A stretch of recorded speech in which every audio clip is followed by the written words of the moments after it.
Bonjour Hamid, bonjour Monsieur le Gouverneur, bonjour Pierre. La question s'adresse non pas au gouverneur de la Banque nationale, mais à l'amateur de jeux de rôle. Donc tu es CEO en 2020, tu viens de gérer un Covid-19. Quelles sont tes 3 grosses réalisations dans le cadre de ce changement de paradigme dans ton nouveau métier d'assureur? Merci déjà pour ta réponse. Voilà, merci Philippe. Question très directe, mon cher Pierre. Oui, mais c'est sympa. Donc, Philippe est en fait un administré, comme on disait avant, puisque j'ai été responsable de la supervision du secteur des assurances, mais on se connaît bien. Donc, quelles sont mes réalisations? C'est toujours difficile de parler de soi. Je suppose que le jeu de mots, c'était qu'il essaye de me dire que j'ai assuré pendant la crise. Merci, c'est sympa. Bon, moi, je n'ai pris aucune décision. J'ai été nommé par le gouvernement dans 2 groupes de travail. Et c'est vrai que j'ai un peu tiré avec moi les gens de la banque qui m'ont donné un coup de main. Et encore une fois, la réactivité des équipes à la banque a été vraiment remarquable. Les gens vraiment travaillent littéralement jour et nuit pour mettre des choses en place. Mais notamment sur cet Economic Risk Management Group avec Piet van Temsch.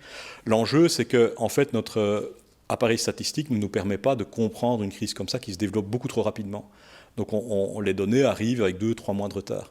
Et donc on a lancé avec les organisations patronales, l'UCM, Uniso, VOCA et autres, on a lancé par exemple un survey auprès des entreprises qui au début était hebdomadaire pour prendre le pouls en temps réel pratiquement de l'économie.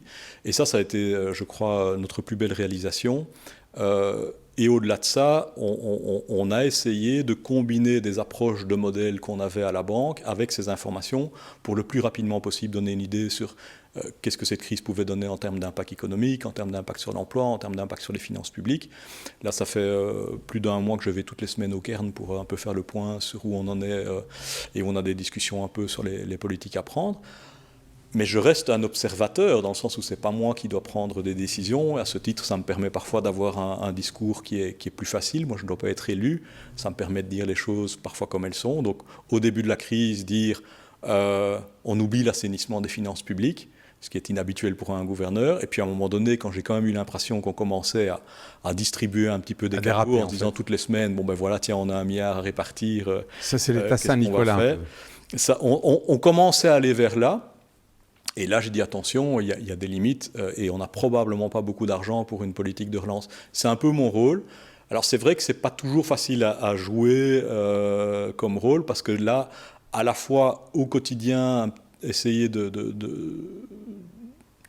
à la fois de réunir de l'information, mais quand même aussi de conseiller le gouvernement, et puis de temps en temps prendre la casquette et de dire oui, mais attention, là je reviens dans mon rôle peut-être un peu plus traditionnel et je joue un petit peu pas au donneur de mauvaises leçons, parce que c'est pas du tout le cas, je crois vraiment, et je le dis sincèrement, je crois que l'action qui a été menée par les pouvoirs publics au sens large, que ce soit les banques centrales européennes, que ce soit l'État fédéral ou les régions, a vraiment répondu à l'ampleur de la crise et aux enjeux. Et on n'a pas fait de bêtises aussi. C'est pas uniquement ce qu'on a fait, mais c'est aussi ce qu'on n'a pas fait. Et j'espère que j'ai pu y contribuer modestement. Voilà, pour le reste, je crois qu'il faut mieux demander aux autres.